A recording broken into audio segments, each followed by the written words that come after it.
नमस्कार दोस्तों, एक बार फिर हमारे YouTube चैनल में आप लोगों का हार्दिक स्वागत है। लेटेस्ट अपडेट निकल के आई कि कर्मचारी और पेंशनरों के लिए अच्छी खबर है।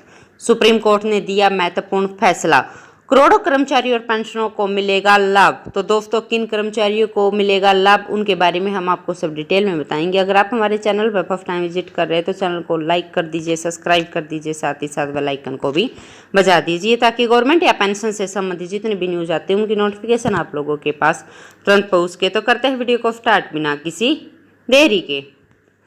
दोस्तों, सुप्रीम कोर्ट ने सेवानिवृत्त कर्मचारी और पेंशनरों को बड़ी राहत दे दी है। दरअसल किसी कर्मचारी को राज्य शासन द्वारा यदि अतिरिक्त पेंशन सहित अतिरिक्त भुगतान कर दिया जाता है तो उसे सेवानिवृत्ति के बाद इस आधार पर नहीं वसूला जा सकता कि उसकी वेतन वृद्धि राज्य शासन की तरफ से किसी त्रुटि की वजह से हुई थी। दरअसल इस मामले में सुप्रीम कोर्ट ने सुनवाई करते हुए कहा है कि अतिरिक्त भुगतान की वसूली सेवानिवृत्ति के बाद नहीं की जानी चाहिए।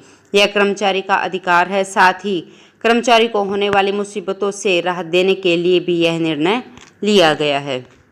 सुप्रीम कोर्ट ने कई मामलों को देखते हुए और याचिकाकर्ता की याचिका पर वकील द्वारा दी गई दलील को सुनने के बाद यह फैसला दिया है कि यदि किसी कर्मचारी को किए गए अतिरिक्त भुगतान के कारण उसका किसी भी धोखाधड़ी, गलत दस्तावेज पेश करने के कारण नहीं है तो उसे अतिरिक्त भुगतान की राशि को वापस नहीं वसूला जाएगा।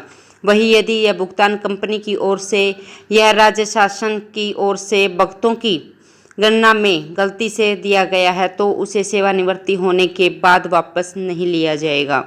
यह निश्चय ही लाखों पेंशनरों और सेवानिवृत्त कर्मचारियों को बड़ा लाभ होगा। दरअसल कई ऐसे मामले हैं जहां राज्य सरकार और केंद्र सरकार की गलती की वजह से अतिरिक्त भुगतान पेंशनरों को दिए जाते हैं। अब ऐसे में पेंशन की राशि पेंशनर से नहीं वसूली जाएगी। हालांकि यदि कर्मचारी की किसी गलती या धोखाधड़ी के मामले में अतिरिक्त भुगतान हुआ है तो ऐसे मामलों में राज्य सरकारों को और केंद्र सरकारों को वसूली का पूरा अधिकार है।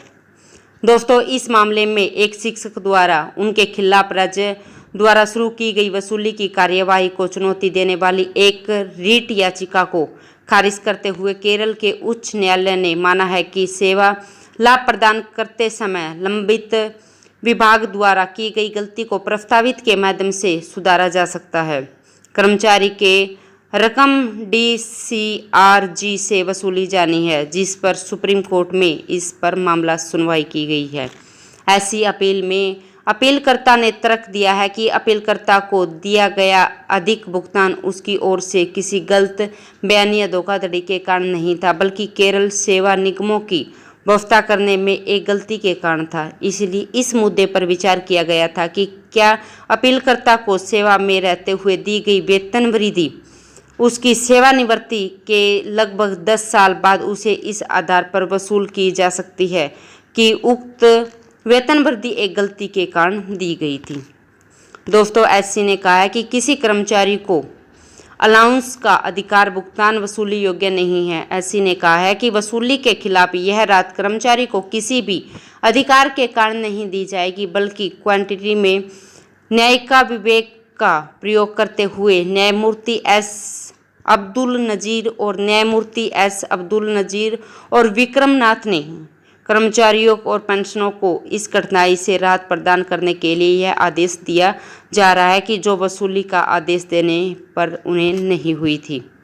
इस मामले में इससे पहले एक शिक्षक द्वारा उनके खिलाफ राज्य द्वारा शुरू की गई वसूली की कार्रवाई को चुनौती देने वाली एक रिट याचिका को खारिज करते हुए केरल के उच्च न्यायालय ने माना था कि सेवा लाभ प्रदान करते समय संबंधित विभाग द्वारा की गई गलती को प्रस्तावित के माध्यम से सुधारा जा सकता है।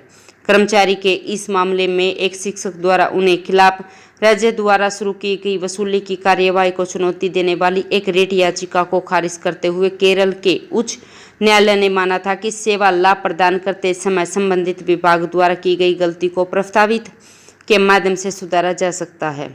कर्मचारी की DCRG ने भी वसूली मानी थी।